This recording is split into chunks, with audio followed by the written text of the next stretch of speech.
سے پیار ہو جائے گا، مرنے کو دل نہیں کرے گا دنیا سے، اور مرنے کو اس وقت سمجھ لینا کافر تم پہ حاوی ہے۔ میں اپنا اندازہ کروں، آپ اپنا کریں، مجھے دولت سے کتنا پیار ہے اور آپ کو کتنا پیار ہے۔ جھاگ کے سنیں یہ لفظ رسول پاک کے صلی اللہ علیہ، حضور نے فرمایا جب تجھے دنیا سے پیار ہو جائے، دولت سے پیار ہو جائے، اقتدار سے پیار ہو جائے، اور جب تجھے موت بری لگنے لگے، تیرا مرنے کو دل نہ کرے، پھر کافر تیرے اوپر چڑھ آئے گا۔ آج دولت ہی تو رہ گئی ہے، باقی بچا کیا ہے؟ میں اکثر کہتا ہوں شادیاں نہیں ہوتی، تجارتیں ہوتی ہیں۔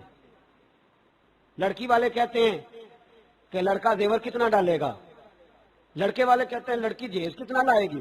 تجارت، ہر جگہ دولت، ہر جگہ پیسہ، ہر جگہ سرمایہ۔ جہاں جس معاشرے میں تلاوت بکے، نعت بکے، تقریر بکے، اس سے زیادہ اور تباہی کا معاملہ کیا ہوگا؟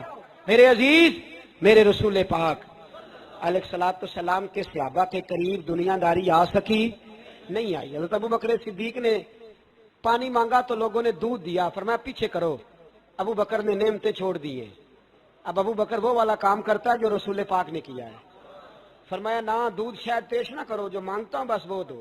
حضرت ابو بکر صدیق نے بڑے مالدار تھے۔ حضرت عمر فاروق رضی اللہ تعالیٰ عنہ کے پاس صحابہ کرام جمع ہو کے آئے، کون سا ایسا شخص ہے جس کی تنخواہ میں اضافہ ہو جائے؟ تو لوگ کہتے ہیں نہیں مجھے نہیں چاہیے، پر ہم نے وہ لوگ دیکھے ہیں۔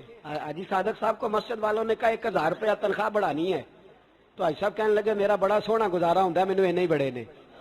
حضرت سیدنا عمر فاروق رضی اللہ صحابہ اکٹھے ہو کے گئے، کہنے لگے عمر حضور کے زمانے میں بظاہر غربت رہی، جناب صدیق اکبر کے زمانے میں غربت، اب تو بڑی ریل تیل ہے، بحرین سے لاکھوں کا مال آتا ہے، آپ کو بڑے بڑے سفیر ملنے آتے ہیں، پر آپ وہی پرانا کرتا اور وہی تامت جو کئی جگہ سے سی آپ نے کئی جگہ سے پھٹی۔ اور حضرت عمر ایک دن عید کی نماز پڑھانے گئے تھے تو ننگے پیر ہی چلے گئے۔ لوگوں نے کہا جوتا، فرمایا ٹوٹ گیا تھا یار، پہننے کے قابل نہیں تھا۔ فرمایا ننگے پیر آ گئے اور لوگ کیا کہیں گے؟ فرمایا چھوڑو، عمر کے پاؤں ننگے ہیں لیکن عمر کے کردار میں تو کوئی شک نہیں نا، پیر ہی ننگے ہیں نا، کیا ہوا؟ چھوڑو اس بات کو، کوئی پیار نہیں دنیا داری سے، دولت سے، کوئی چکر ہی نہیں۔ حضرت سیدنا عمر فاروق رضی اللہ تعالیٰ عنہ کو صحابہ نے اکٹھے ہو کے کہا، یہ ہے امت کے بیدار ہونے کے طریقے جو عرض کر رہا ہوں۔ کہا جناب آپ اب بڑا مال غنیمت ہے اور جس طرح ہر صحابی کا حصہ ہے آپ کا بھی حصہ ہے، تو ایک نیا کرتا ہی ڈال لیں آپ خرید کے۔ اب جب مشورہ ہو گیا صحابہ میں تو کہنے لگے عمر سے بات کون کرے گا؟ نیا کرتا پہننے کی عمر سے بات کس کو برا لگتا ہے جی؟ نیا کرتا کون بات کرے گا؟ حضرت سیدنا علی المرتضیٰ کا انتخاب ہوا، کہنے لگے مولا علی کی بڑی عزت کرتے ہیں، ان سے بڑا پیار کرتے ہیں، ان سے بات کرتے ہیں۔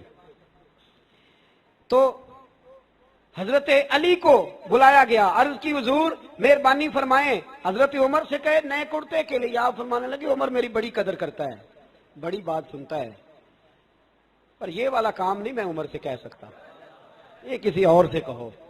تو کہنے لگے آپ رہنمائی کر دیں، کس کو کہیں؟ تو جناب علی المرتضیٰ فرمانے لگے اگر حضرت عائشہ صدیقہ سے کہو گے تو عمر فوراً مان جائے گا، وہ مومنوں کی ماں ہیں۔ صحابہ حضرت عائشہ کے پاس، اماں جی عمر کو بلائیں، ان کو کہیں بڑے بڑے سفیر آئے ہوتے ہیں، وہی پرانے کپڑے پہن کے بیٹھ جاتے ہیں۔ اللہ اکبر، حضرت عائشہ نے پیغام بھیجا، فرمایا عمر کو بلاؤ۔ عمر فاروق دوڑے ہوئے آئے، پردے کے پیچھے حضرت عائشہ کے پاس گھٹنوں کے بل، اماں جی دیر تو نہیں کر آیا میں آنے میں؟ حکم ہو، حضور کے گھر سے پیغام آیا، بڑے بڑے سفیروں کو چھوڑ کے بھاگے۔ حضرت عائشہ صدیقہ کہنے لگی عمر دیکھو جائز پیسے ہوں تو اسلام اچھے لباس سے منع نہیں کرتا، اب بڑا بڑا مال آیا ہے، اب تیرا بھی حصہ ہے، تو صحابہ کرام کی خواہش ہے کہ نیا کرتا پہن لو، بڑے بڑے سفیر آتے ہیں، حرج بھی کوئی نہیں، جائز بھی ہے، کوئی منع نہیں۔ حضرت عمر نے گردن جھکا، جی اماں جی، جی اماں جی، جی اماں جی۔